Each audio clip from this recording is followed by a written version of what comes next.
হেই, আসসালামু আলাইকুম। এখন আছি বাংলাদেশ বিমান বাহিনীর জাদুঘরে। দেখতে পাচ্ছেন আগের একটি বিমান, যেটির মডেল হচ্ছে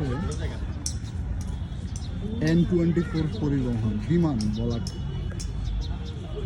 আমি সেটির বিবরণ আপনাদেরকে দেখাচ্ছি।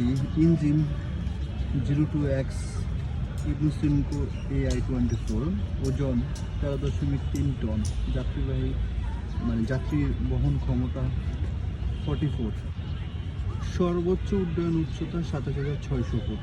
দেখতে পাচ্ছেন, এটা হচ্ছে ককপিট।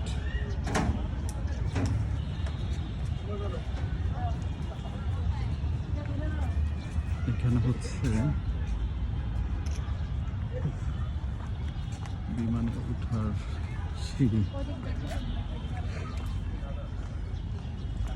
এইটার ভিতরে এখন একটি রেস্টুরেন্ট আছে।